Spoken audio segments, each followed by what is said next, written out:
Now, breaking news from RTV6. And we start with tragic breaking news as 3 people are dead. Several others are badly injured after a bus carrying teenagers crashed. It happened on Indy's northeast side. They were coming back home from a summer camp in Michigan and were supposed to arrive at the Colonial Hills Baptist Church around 4:15 this afternoon. The bus came speeding off Interstate 465, trying to make a left turn onto southbound Keystone Avenue. It slammed into a retaining wall as it tried to round the curve and then overturned.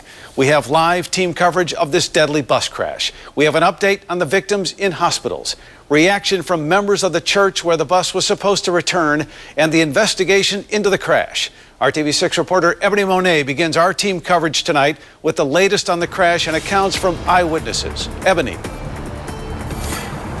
Drew, there were 37 people on that bus coming home from a church retreat in Michigan, and witnesses say moments before the crash, it was going very fast. Out of nowhere, this bus, came from my left, hit the concrete median and flipped. A speeding bus is what witnesses report seeing moments before a deadly crash. I saw this bus going so fast, and I thought, that guy's going fast, and that's an old bus. I drive a school bus, and so just seeing that, this is every bus driver's worst fear. Indianapolis Fire Department officials say this is a Colonial Hills Baptist Church bus. 3 people died in the wreck that flipped it over, including a husband and wife. Even before ambulances could get here, medical workers who happened to be driving in the area rushed to help. I mean, it was kind of chaos there for a minute. There were people underneath the bus, trying to get other people out and pulling them out. I was yelling at them, telling them to get out from underneath there because it's not safe. The bus isn't stable yet. His arm was bleeding pretty heavily, and I felt like we could contain it if we got a tourniquet on it, and without any supplies, I saw his belt. First responders took dozens of children to the hospital, suffering from various injuries. At least 2 teens were airlifted in critical condition. Today, church members told city leaders about the bus driver's reputation for being a very cautious driver, and afterwards, Mayor Greg Ballard questioned whether or not brake failure could have played a role. This is something surely investigators will be looking into. Reporting live on the city's north side, Ebony Monet, RTV6. And we're learning new details tonight about the conditions of victims of the crash taken to several Indianapolis hospitals. Those hospitals are St. Vincent, Methodist, Community North, and Riley Children's Hospital. RTV6 anchor Beth Vaughn joining us live outside of Methodist with an update on the victims. Beth? Drew, I have very good news to report here from the IU Health Network. 11 teenagers who were admitted here today have been treated and released. Tonight being held here at IU Health. 6 different teenagers, all listed in good condition. And over at Riley Hospital, 2 teenagers and a toddler. All of those also listed in good condition. Now, these are huge improvements from when we last saw you at 6 o'clock this evening. In fact, our photographer was here at IU Health when the caravan of ambulances arrived and the life flight helicopter landed. It was a rush of action that has since cooled off. This was the same at St. Vincent Hospital as well. Tonight, 2 adults remain there. At last check, they were also listed in good condition. Now, we spoke with the chief trauma surgeon who tells me they were ready with multiple anesthesiologists, trauma surgeons, and bounds of nurses. He says they went into full mass casualty mode. Some of that decision making is made at the scene. We would certainly have been able to handle more patients than actually ended up arriving. We had the resources that would have been able to take care of 20 or 30 seriously injured patients. Dr. Jacobson says he will use this incident with his staff as a training exercise to make sure they're even better prepared next time. Now, we also want to report that tonight, all 9 people admitted to Community North Hospital are at home tonight. They were released sometime before 10 o'clock. Reporting live downtown, Beth Vaughn, RTV6.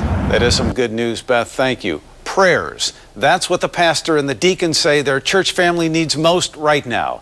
At this hour, people are doing what they can for the victims and their relatives who have gathered at the Colonial Hills Baptist Church just off 80th Street in North Keystone. The bus that overturned was ever so close to its destination when it flipped, killing 3 people. RTV6 anchor Mark Mullins live at the church now with more on how those in the congregation are helping each other out. Mark? Drew, you mentioned that people want to help in any way they can. Well, the managers of a nearby fast food restaurant sent over a bunch of sandwiches, chicken sandwiches, to this church for the people who had gathered just to be together. People are also using social media to reach out to everyone touched by this tragedy, using prayer when faith is being tested. With so many questions, how could this happen? Why did this happen? Colonial Hills Baptist Church Deacon Jeff LeFew knows what is happening for the teens and their families. Now their faith gets to be tested as it is for all of us. This church parking lot is the place where reunions were about to happen.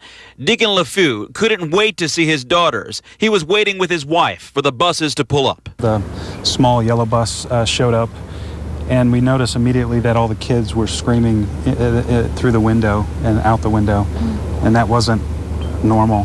They're usually excited to see us, but this was panic. The children described to their waiting families at the church parking lot what they had seen happen to the other bus. Deacon LeFew had 3 daughters on that overturned bus and 1 daughter on the smaller bus that arrived safely. They're all fine, physically. They saw a lot. They saw some difficult things. The church family is banding together, helping the kids who witnessed tragedy. It comes in waves where they're okay, and then it hits them again, and you'll look over and you'll see them grieving. Mayor Greg Ballard visited the church and felt the energy holding everyone together. As soon as you walk in there, they're together, and it's very clearly that they are being guided by their faith right now. It's very evident. Already, hundreds of people have posted messages of support on the church's Facebook page, many from as far away as Brooklyn, New York, Georgia, and New Hampshire, saying they're praying for the 3 who died and the others hurt in the crash. For the Colonial Hills congregation, the Bible's messages may help. The Bible teaches that when a Christian dies, they are immediately with the Lord. And so the ones who passed away, they were immediately ushered into heaven. And that's our comfort. Spoke to us tonight say the married couple that was killed were devoted and lived out their faith. The pastor and the deacons are now working out plans for what to do with tomorrow's services and how the victims will be honored. Meantime, I can tell you that this church has been around for 50 plus years and has more than 600 members as part of the church. I'm live on the Northeast Side. Mark Mullins, RTV6. Seems like an amazing congregation, Mark. Thank you. And now the investigation into what happened begins for local authorities. What caused the bus to flip on its side, resulting in dozens of injuries and 3 people getting killed? Call 6 investigator Rafael Sanchez joining us live on the north side now with what he has learned about the investigation. Rafael. Everything, Drew, is on the table. Investigators will look at every piece of that bus, bumper to bumper. Now, sources tell me tonight that it'll be a few days before we get the official cause, whether it was mechanical error, human error, or both.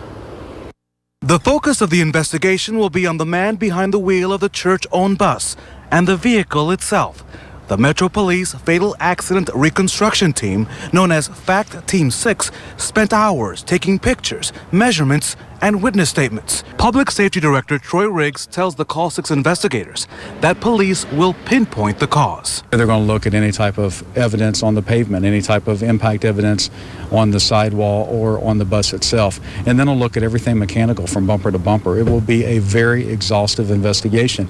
You have to remember, 3 people passed away today. It's our responsibility to figure out why that occurred. Church leaders let the Call 6 investigators know that their bus is well maintained, considering kids were on board. Was that a safe bus as far as you know? Was that checked annually or weekly or whatever? It is checked. What?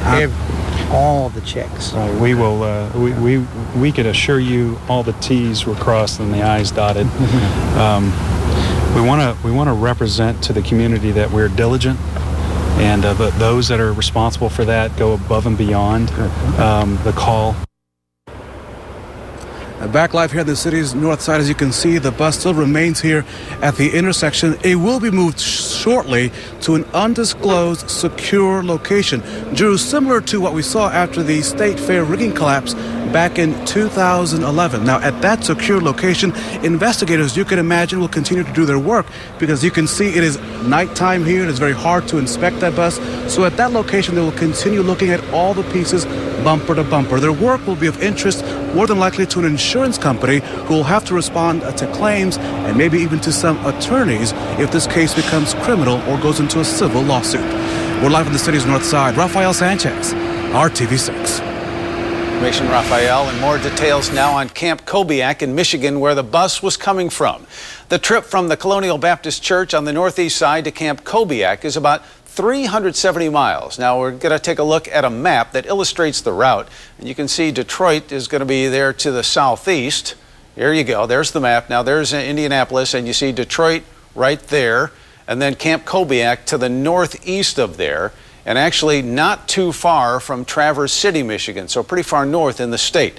Now, according to a video on the camp's website, in 1959, several independent Baptist churches recognized a need for a conservative Christian camp in the Midwest, so they started Camp Kobiak. A camp employee told us tonight it's your typical outdoor camp for teens and families. And, quote, the mission of the Camp Kobiak is to advance biblical principles that honor and glorify the Lord Jesus Christ in a noticeably warm, conservative, and creative camping atmosphere, end quote.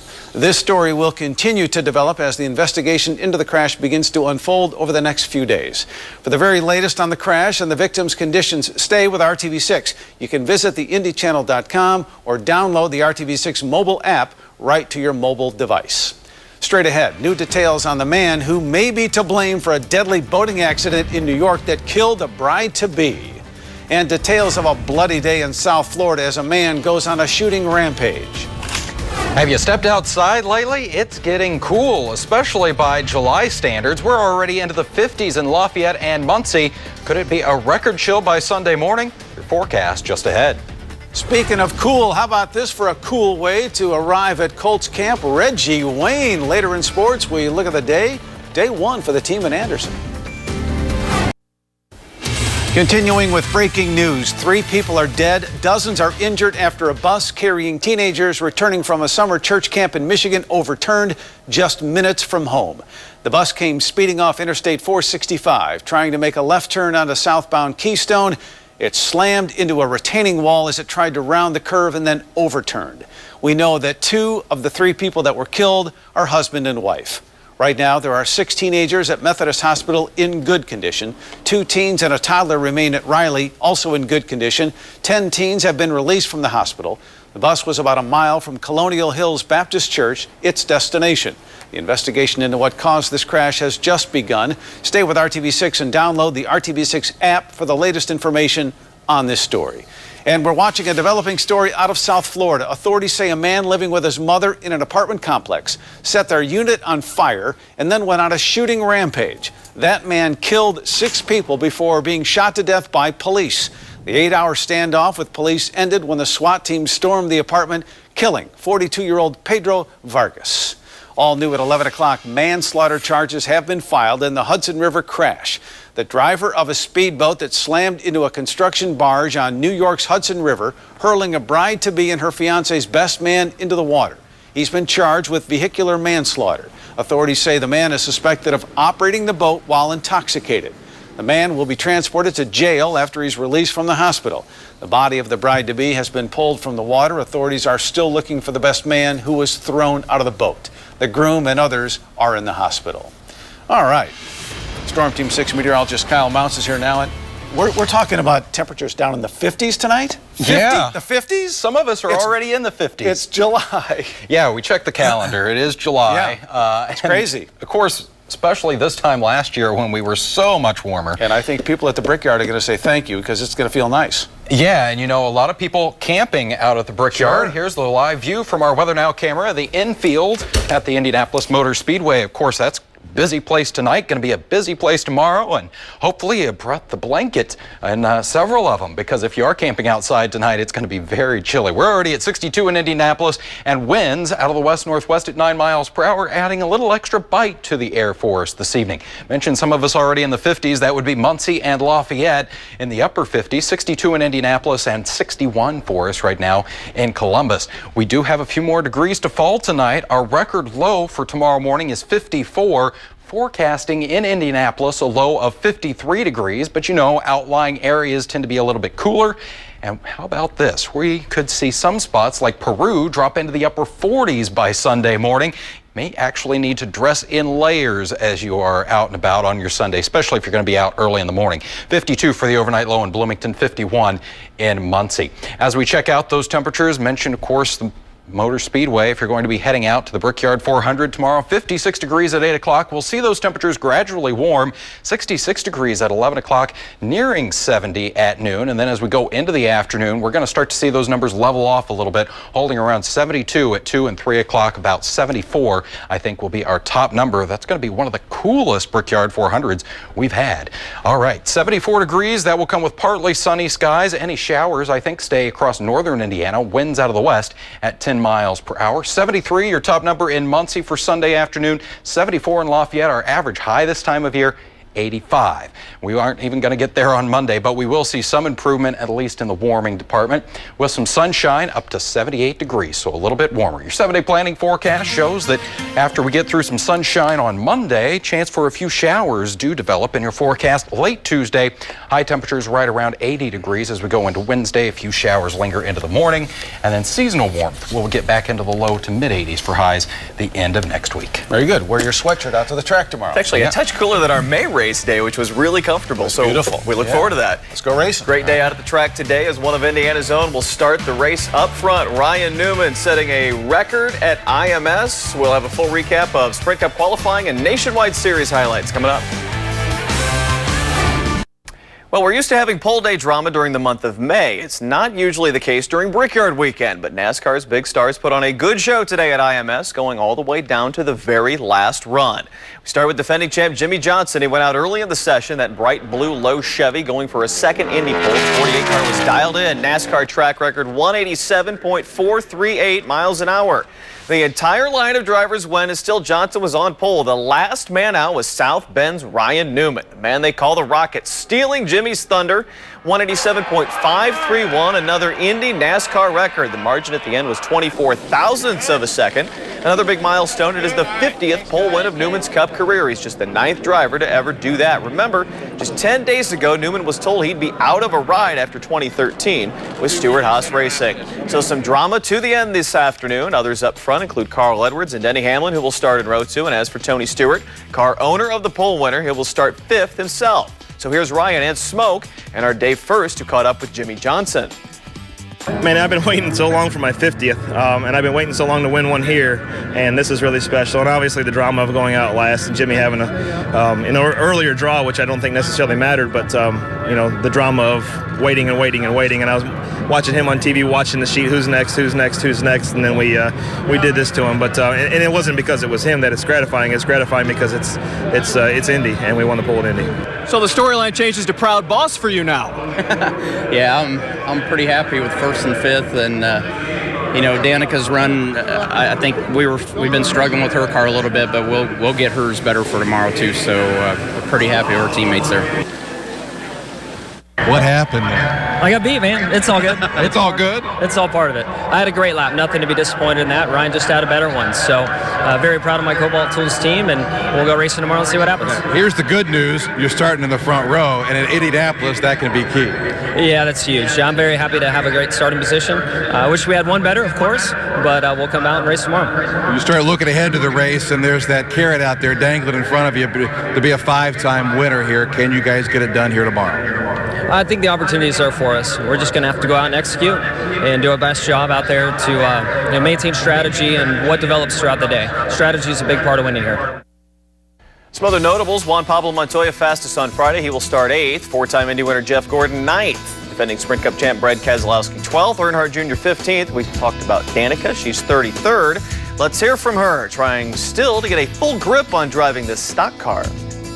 I just have a lot to learn. These cars are very different than an Indy car, and I just have to get used to it. So, more practice would have been good, but that's what we got. Overdrove 3 in practice, so tried to get through there solid. I thought I did, but I did go for it in 4, and it didn't stick. So I kind of wish I'd approached 4 the way I approached the other turns. And we'll go to the hauler and talk about that, what we can do to improve the car a little bit. But there's some. There's some things that are more positive about the race package than there was about the qualifying package for sure. So the table was set for the Nationwide Series to go around the Indy Oval again. A small handful of Cup regulars running this one, and one of them owned the day once again. Nationwide points leader Sam Hornish Jr. was done early. Engine trouble lap 64 had to bring it in. He finished 34th. Austin Dillon now the points leader. Kyle Busch was dominating the day, but on a late restart gets some bang into the doors with Joey Logano. Here they tangle on lap 95, and it's Idaho's Brian Scott taking advantage. Goes to the front for the first time this season, but Rowdy Busch had far and away the best car in the field. Couple laps is all it took to run Scott down. Kyle makes the pass one more time, pulls away to the finish. He wins by more than 2 seconds. Scott held off Logano for second place. He was leading the race there, and he was holding me up. I mean, I was much faster than him. I just was having a hard time finding a way by. And so there at the end, as soon as I, got a gap on him on the 22 and could get to his back bumper, it just made for a pass. He was able to get back to us. If I could go back and do things over, I might have been able to hold him off. I know some things I would have done different, but all in all, a great day. The win is Busch's 8th on the Nationwide Series already this season. Well, training camp begins for the Colts this weekend. Reggie Wayne certainly knows how to make an arrival, and today fans and media had to look to the sky to see number 87 come to Anderson. Reggie came in an IU Health Lifeline helicopter. 20-year-old Max Surser, his special guest. Max recovering from a bad farm accident. The Lifeline crew helped save his life. The rest of the team simply drove to Anderson. So did our Jason Spells. Year 2 for Andrew Luck and Coach Pagano as Indianapolis Colts kick off training camp. Good evening, everyone. I'm Jason Spells back at Anderson University. Andrew Luck checking in about 8:30 this morning after moving into his dorm room. We had a chance to catch up with the quarterback and ask him what he hopes to get out of his second year here in Anderson. Get better, and try to be the best quarterback, for this team and what we need to put ourselves in for chances to win games. And obviously, I think the beginning of training camp, there's a little more focus on the me, I guess, or the personal side of things of getting better personally. But once those preseason games start hitting and then into the regular season, I hope we're getting much better as a team. Our offense is predicated on not wasting plays. We have to be very detailed and exact in everything that we do. We want to be efficient, but at the same time, we want to score points and score a lot of points. The Colts welcoming in some international flavor this year at training camp. German-born and first-round draft pick Bjorn Warner, as well as unsigned free agent Daniel Odongo, who was in South Africa this time last week.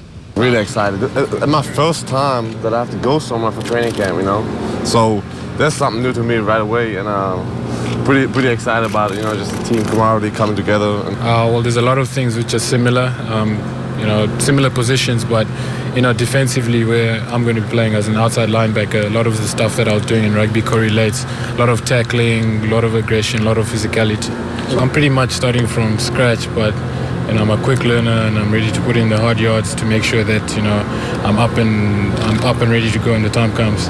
A pretty interesting story there, and Daniel Odongo, Sunday will be the first time he'll put on an NFL helmet and pads. Colts take the practice field at 9:30 Sunday morning. I'll be here and have that for you coming up on RTV6 News at 6. For now, at Colts training camp at Anderson University, I'm Jason Spells, RTV6 Sports.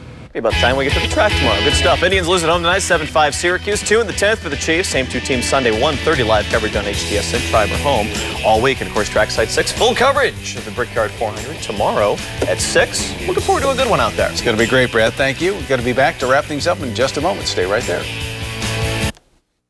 Well, buying your next cocktail at a bar may never be the same again because now there's an app for that. NFL player Jonathan Vilma, partner in a new app called Bar Eye. It's a startup company that produces software for bar owners and patrons.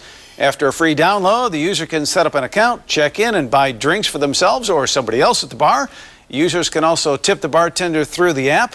Bar owners can offer special drink promotions as well. So there you go.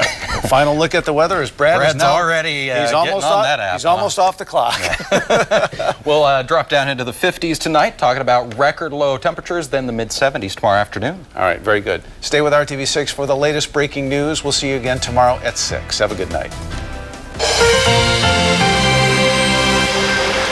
The tornado ripped a path across Lebanon, starting with this Starbucks just off of Interstate 65. Where travelers taking shelter filled the store. Amazingly, no one was hurt. It's actually fairly localized in one path. It started on the western side of the city, in the southern half of the city, and basically cut a straight line right across the southern part. The storm then took aim on a nearby neighborhood, toppling trees and damaging homes over roughly 5 blocks, panicking hundreds of people. I seen a bunch of debris flying up in the air, and I was trying to get my family in the bathroom, and as soon as I got them in the bathroom and got everybody situated, that's when it hit and blew my bedroom window out right in front of where I was sitting. Dozens of firefighters swarmed the neighborhoods looking for anyone injured or trapped, and again, no one is hurt. My thought was, how many people are hurt in this neighborhood? Because I got friends, I got relatives, I got family over here. No one was evacuated, but police warned people to stay out of the area so utility workers could shut off gas and electricity to damaged homes, while some people collected their belongings and searched for missing pets. Our dog was outside. We didn't know the tornado was coming, and looked outside, and the tornado was coming right towards us, and our dog's gone. 2 hours earlier, the blinding rain and fierce winds on Interstate 65 North would cause this: an overturned semi and damage to the adjacent Subaru Isuzu plant. All workers were accounted for, and no one was hurt. Tornado's coming over, and debris starts coming. We look over, and the semi's up in the air and flown on its side. And then, what was a deadly day across the Midwest becomes a moonlit night, obscuring the damage that will take weeks and months to rebuild. And we think we have a verdict here. I'm sorry, what? Guilty. First 2 counts. Okay, and we've just learned that David Bizard has been found guilty on the first 2 counts, and that is driving with a blood alcohol of 0.15 or greater, causing death.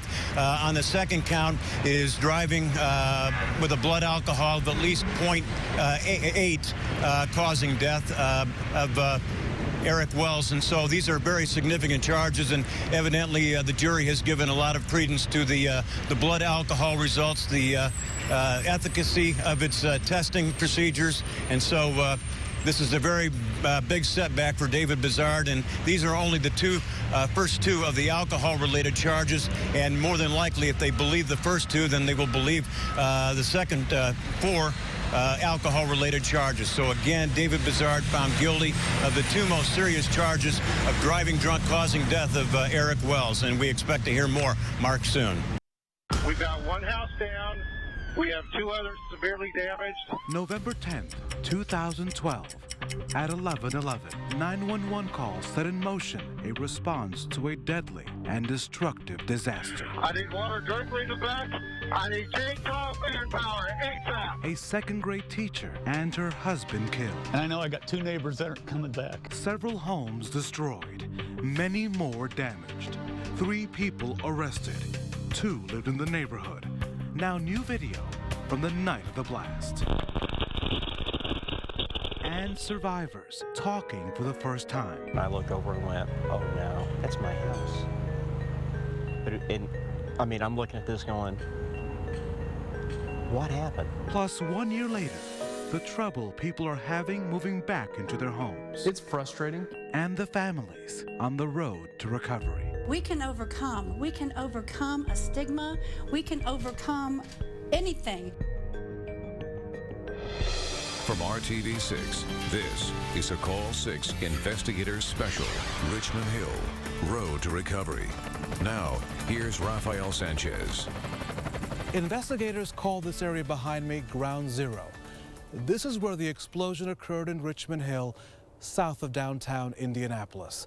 The homeowner, Monserrate Shirley, her friend Mark Ray Leonard, and his brother Robert, who lived somewhere else, stand accused of blowing up the home to cash in on a $300,000 insurance policy.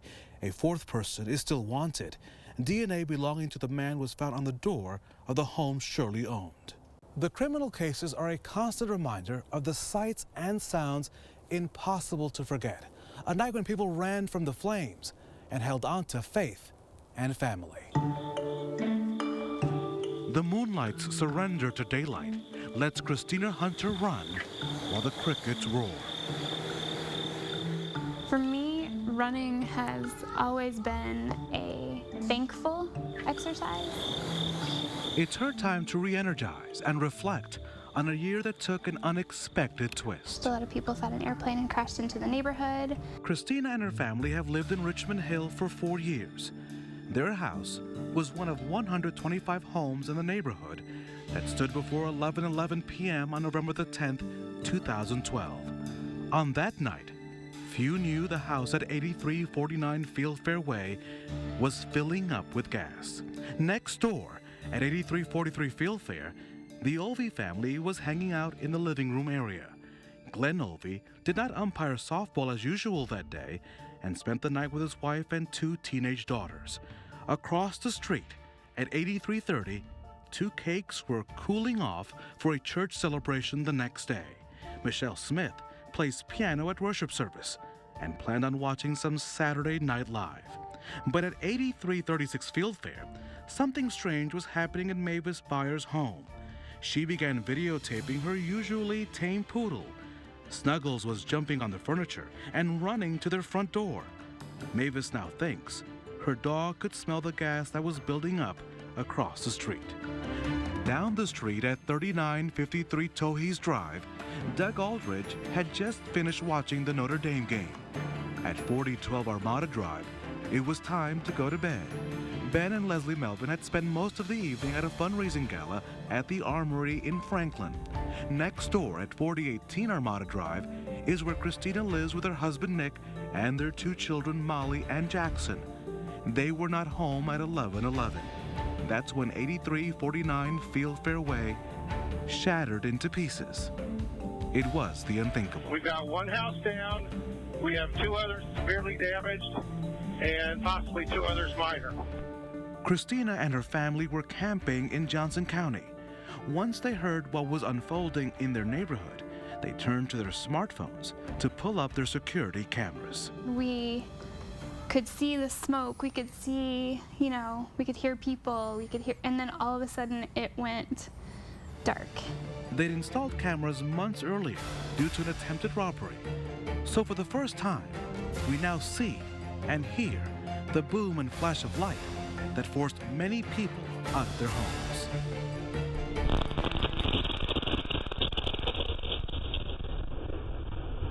The shockwave burst their front door open and rattled their entire house.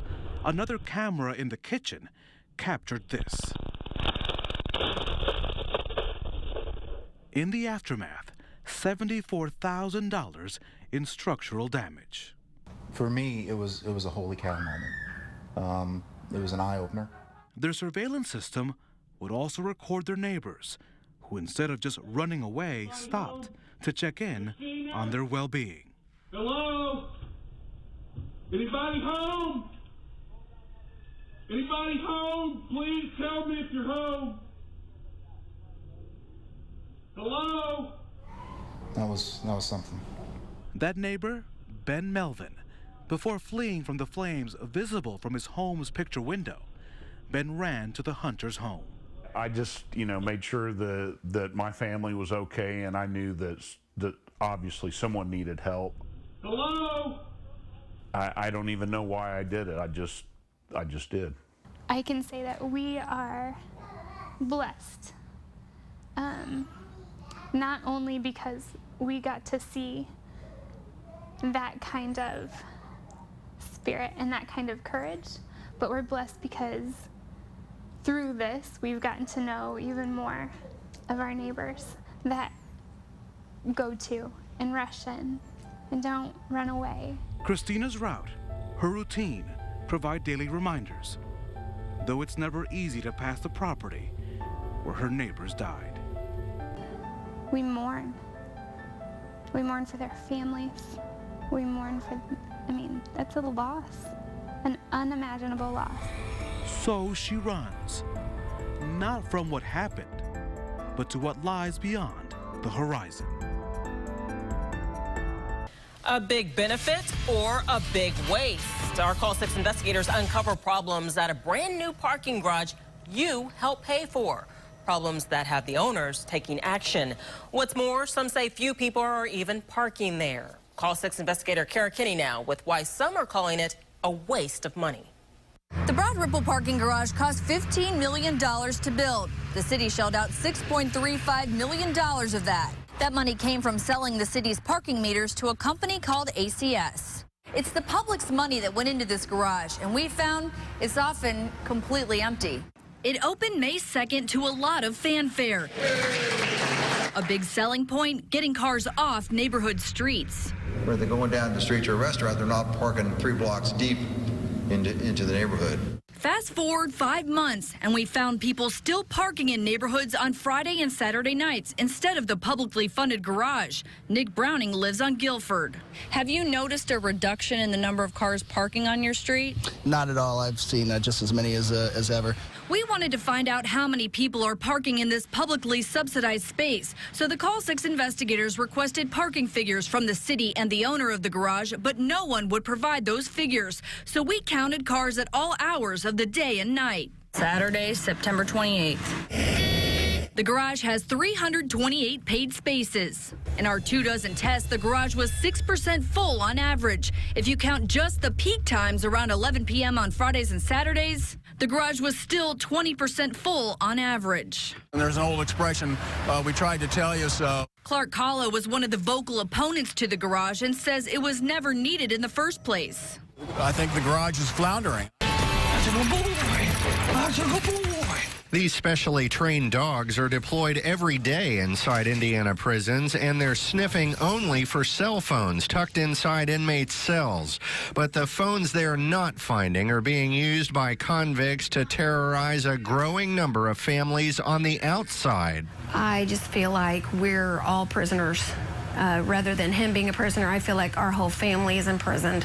She's so afraid she asked us to disguise her family's identity. Her teenage daughter has been getting hundreds of calls and texts from a state prisoner the girl used to date. The family's phone bill shows constant calling after 3 and 5 in the morning, and both the girl's parents say that convict then threatened to kill them and burn their house down with the help from other people he can phone on the outside. It's just like we're being beat up on, is what it feels like, and we feel like we can't get any protection from that. It's disturbing, and it worries me to death. Even more of a worry, he says, because he alerted prison staff, and the convict who's harassing his family was then caught with a phone in his cell. I'm more or less in fear for my life. Only hours after being caught with a phone, the convict got his hands on another smuggled cell phone, and the calls got worse. He seemed angry that the family turned him in. Tonight, our Call 6 investigators are uncovering a loophole in federal law that allows some people to take advantage of a disability benefit they don't deserve. Dogs are more than friend or family. For some people, they are life-saving support. But many of us assume any animal called a service animal must be trained. Call 6 investigator Rafael Sanchez has more on a push to tighten those laws. Rafael? Right now, you can say your dog is a service animal and take it to any public place you want. No need to prove it can perform some tasks. No paperwork, no registration. You can legally buy ID badges like this, registrations and certificates without having to prove you have a disability. Call them cute, cuddly, or lifelong companions. I am more than ready. Barbara Scott is on a waiting list to get a service dog to help her manage her diabetes. When her blood sugar gets low, her four-legged friend will warn her. Your biggest fear is not waking up the next morning. Yeah, it is. Barbara is counting on the Indiana Canine Assistance Network. The not-for-profit, also known as ICANN, pairs people with service animals. Just to be considered, clients must get 2 doctors' references detailing their need and ability to handle a dog. Every dog spends about 2 years learning various tasks, like opening doors, removing clothing, and helping people who've fallen. When we send a dog out there, we essentially know it's bomb-proof. It is not going to misbehave. It is not going to bark. Sally Irvin is ICANN's executive director. We have a very big demand, and most service dog programs do, and we can't meet the demand. That's one reason federal law allows individuals to train their own animals to deal with their disability. There are no training mandates. The law doesn't require proof that a service animal can perform a skill or certification that it's safe to be in public places, like a restaurant or store. Ultimately, I have to say I would be more in favor of some checks and balances. That's what Assistance Dogs International also wants. In December, the group, which represents not-for-profit training programs, sent a letter to the Department of Justice. It raised concerns that the current law allows businesses to sell identifications to people sight unseen, to provide owners of pet dogs access as if they were legitimate assistance dogs. The Call 6 investigators found plenty of businesses legally selling badges, IDs, and certificates for service dogs that look official, but the law does not require. While the websites warn about misusing their service, they mail certification material to us without any verification. At WorkingServiceDog.com, we paid $118 to get ID cards and this badge, which reads Registered Service Dog. Absolutely amazing. Couple of things. This is amazing. There is no such thing as a registration for a service dog. That doesn't exist. For $33, ServiceDogID.com mailed me a certificate that I had a trained dog, though I don't even own a dog. Owner Bruce Broyle says he counts on people to tell the truth, but he surprised me during our phone call, saying he would be okay if the government put him out of business to improve oversight of service animal rules. If it came down to me being in business and doing what we're doing right now, or the federal government taking this over and regulating this with the full force of their law, I would much prefer that. For more than $161, FreeMyPaws.com sent us ID cards and a vest. Company President Jason Michael says he supplies products to be used by qualified people. He adds, present federal rules are gray and leave a lot to interpretation. I'd like to see stricter regulations. Echoing Barbara's call, the family of Thomas Miller, who is also waiting for a service dog. They want to know exactly what is required of them, so they don't waste their time or money on things they don't need before the animal arrives. To me, if it will affect your child, there's no such thing as overregulation. The people behind the badge did not respond to our request for a statement, and we're still waiting to hear from the Department of Justice Civil Rights Division. You can see why so many people want things like the badge, because there really aren't many restrictions on where these dogs can go, right? They're allowed to go anywhere where you and I can go. Wherever the general public is allowed, so can the service animals go. And the American with Disabilities Act makes it illegal to ban or even to charge a fee to anyone with a service animal. Kind of disturbing and a real eye-opener. Thanks, Raphael. So the story is that about the shows that are right here? Cooper Kitchell is a second grader. He and his twin brother Carson are trying to learn second grade math. 7. Awesome. This while their little brother Cade works on colors. Orange. They say great minds think alike, and this summer these three turned a thought into a business. Our friends had a human age stand, and then we decided for us to have one. We made a sign, and we got this tent, and then we got these jugs, and we bought cups. Pretty much, I was the one dancing in the street because I just had the sign out, and when every car went by, I would go, hey. The young trio made close to $100 in 4 hours, with little Cade running the register. I think we made more because of that, because I'm not sure he was giving everybody the right amount. He was taking a lot more than he was giving. Naturally, at first the boys wanted toys with their earnings, but then they had another thought. This one, well beyond their years. We kind of realized that taking the money and doing that may be selfish of us. The Kitchell boys bought school supplies instead to be given to classmates who couldn't afford them. Here they are putting together kits of pencils, crayons, and glue. They dropped them off at school with a note. We had a lemonade stand to buy supplies for those in need. Please take one for a student if needed. The Kitchell boys, Cooper, Carson, Cade, kindergarten and second grade. And there was a big stack. They want to do this for somebody else. So proud is a good word. If you help people, it just feels good because you did something right. You didn't just do something wrong, it just feels good. Chance Walser, RTV6. It started out as a hobby, but it's grown into a neighborhood attraction. RTV6's Jason Schroyer has more now on how one woman has taken reading to the streets. With my Valentine's Day router, 2 jigsaws, and a hand sander. She's got all the tools. I started building birdhouses. After 6 birdhouses, I needed something bigger. Shelves, hardwood floors, and yes, more birdhouses. Too many projects to keep track of. But there's one project in her front yard that's gotten a lot of attention from her neighbors. Concept is just to take a book and leave a book. A little free library. in what looks like a very big birdhouse. People come up and honestly, they either wonder what it is or they know what it is. I built it in August last summer, and within 24 hours, people were sharing books. Yeah, Sisterhood, that's summer reading. Margarita recipe book, that's summer reading. I don't know what the weirdest book is. It's probably been a book I put in there.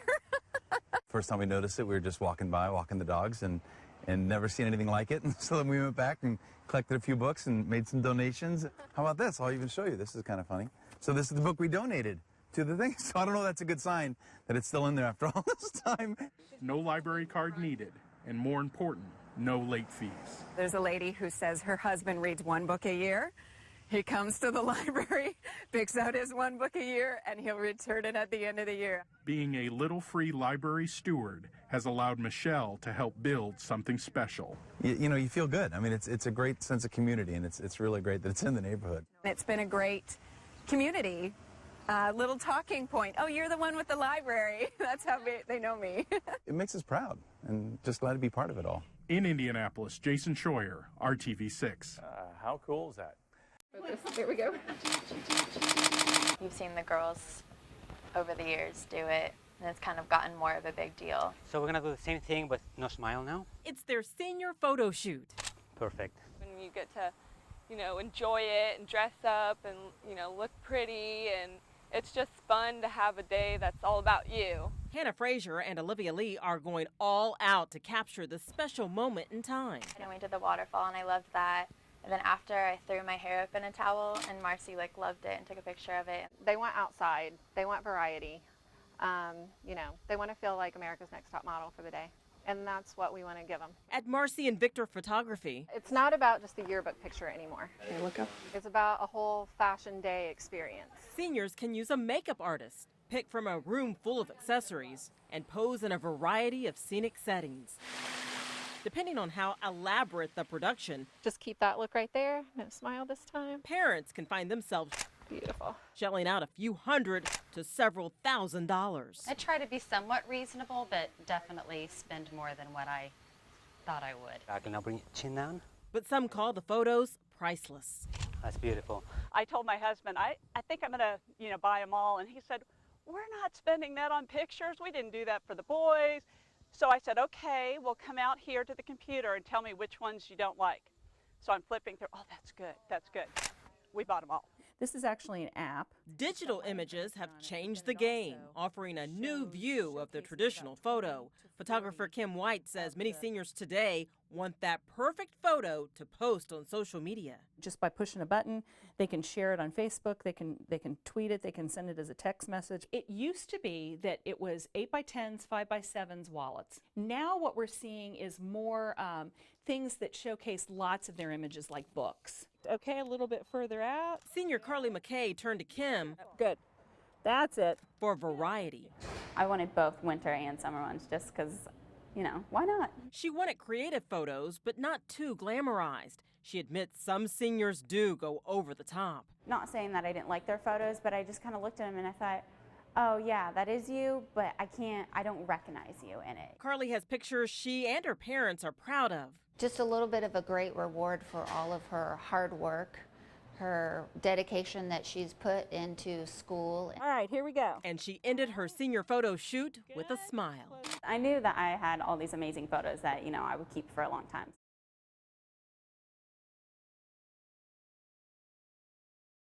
RTV6 meteorologists Kevin Gregory and Todd Clausen hit the road to teach Hoosier kids about the They see them on TV, and here they are in person. When I was your age, I was terrified of thunderstorms. They have just done so many neat science experiments. We'll change the pressure.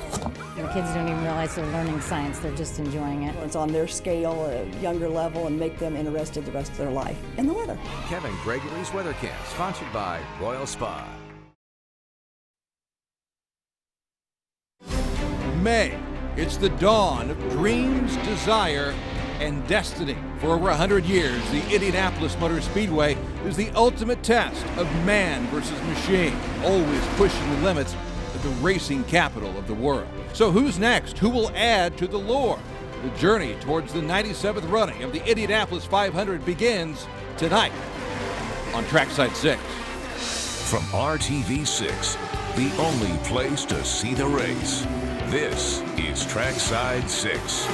Good evening and welcome to the Indianapolis Motor Speedway. Great to be back here in the month of May as we kick off our Trackside 6 coverage right here on RTV6. I'm Dave First. Of course, we're coming to you from the glamorous Hall of Fame Museum. Special any time of the year, but oh so special as we get ready for yet another race day later this month. And a new exhibit inside as well, honoring the legendary Parnelli Jones. Hard to believe it's been 50 years now since his one and only win back in 1963. They even have his brand new Baby Borg trophy that he was honored with during the winter. Well, let's begin tonight with the way we ended last year's race and all the drama that played out in turn one. Our Brad Brown has more on that. Brad. Dave, thanks. Of course, the Hall of Fame Museum home to some of the great cars of the champions of the Indianapolis 500. And last year, Takuma Sato very nearly added his name to the list of champions, coming oh so close. Well, this year, Sato has been to victory lane, but he comes to Indianapolis looking for redemption. It was last September at Fontana when Will Power's spin was a series championship win for Ryan Hunter-Reay, his first IndyCar title, but now he's after something bigger, a win at Indy. And welcome back. Hunter-Reay has had his share of losses. The loss of his mother a few years ago always comes to the forefront, but he constantly uses the tough times as motivation. It's what's made him a champion, whether he's going deep into a turn or deep sea fishing at his home in Fort Lauderdale, Florida. Loud and fast, it's the one constant for Ryan Hunter-Reay when the reigning IndyCar Series champion is on the job, sometimes even off. Until lately, thanks to the arrival of Ryden Hunter-Reay, the son of proud parents Ryan and wife Becky. Hey, buddy. He's an accomplished sportsman as well, providing home video of trips for mahi, sailfish, and more on the water or in it. Brings a whole new meaning to the term pole position. So let's sum up your life right now. Fast cars, fast boats, and fishing. Yeah. Ryan Hunter-Reay, ladies and gentlemen. It is a great life, absolutely. You know, I'll be the first to admit it. And he'll keep going, from horsepower to a husband, from driver to a dad. A life and career that's only just begun, while waiting to add Indy to a series championship trophy. How long before there's a little mini Baby Borg one? Well, that's why we put it on this side, and I'm usually very symmetrical with design. I'm not even like that. We need to balance out the table, right? It's going to take a lot of hard work to win at Indy, and gosh, to have one of those, everything would be complete at that point. Indy. It builds careers brick by brick. Hallowed ground where champions are always celebrated. But what about those who are just looking for one? Whether it's drivers looking from the outside in, drivers who have heard about the history and desire a little taste themselves, or drivers who have already been there and simply want more. The tension builds tonight on Trackside 6. From RTV6, the only place to see the race. This is Trackside 6.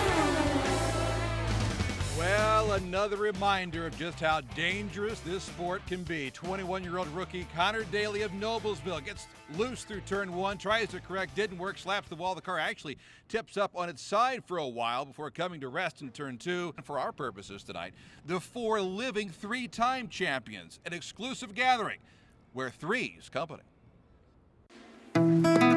Dario's day a year ago, a testament to the power of three. And when it was all said and done at Victory Lane, he had visits by three other three-time champs, Elio Castroneves, Bobby Unser, and Johnny Rutherford. Right after we won, I think the first people I saw were, I think Elio was one of the first, Uncle Bobby, and then Johnny, and I was like, really? That's kind of cool. It was like, welcome to the club. Yeah, it was. To think you have three of these things. I'm proud of it. Yeah. Membership has its privileges, and recently in a makeshift studio, all four living three-time champs posing in a Rolling Stone magazine-type photo shoot, producing images for this year's Indy 500 program. And for all four, Truly a picture-perfect moment. I still want to win more, and then we can discuss it when I retire. We'll talk about 5 in a couple of years. How about that? That would be nice. For now, they come in threes, whether they all like it or not. Looking back, though, no regrets. No regrets now. Three's fine. Oh, 3 isn't fine, but by the same token, come on. I mean, 3's all I could get right there. You know? Any advice for either Elio or Dario as they make this push for 4 at all? Yeah, quit now, so you've only got 3, and you'll stay with Bobby and I from now on. But it's not easy, you know. And the more you go at it, the harder it gets.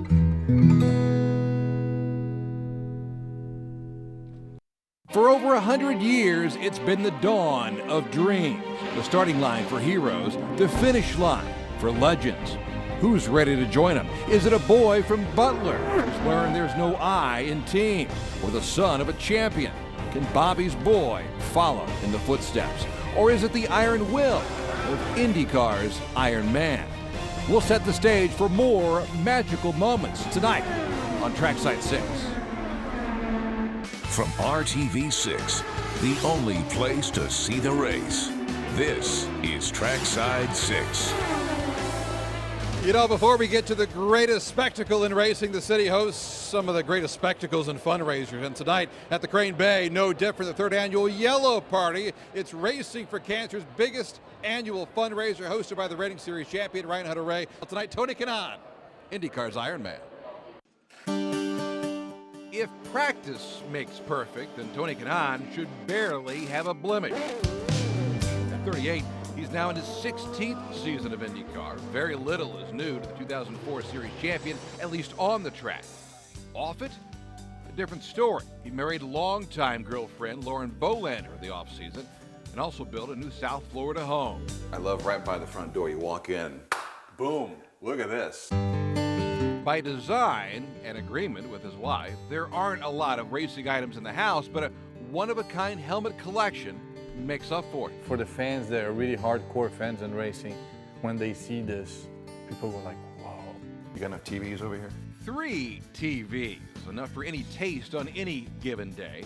And if you're not a fan of that... I mean, I have a fancy fan up here in the ceiling. Look at this. This is actually an Indianapolis company, by the way. But I joke with people because I said we didn't have money to buy the other blade, so I just bought one. And what's a place without a pool or patio? The Kanaans take care of it all. Of course, Miami is nothing if not an outside area, from cafes to cruise ships, but look for TK around the Rickenbacker Causeway, named after Eddie Rickenbacker, the one-time fighter pilot and coincidentally former owner of the Indianapolis Motor Speedway. It's here where he runs or rides twice as much nowadays as he ever has before. Or just down the road, he puts the home into Homestead, returning to his roots in karting. Add it all up, it keeps him one of the most fit drivers in racing.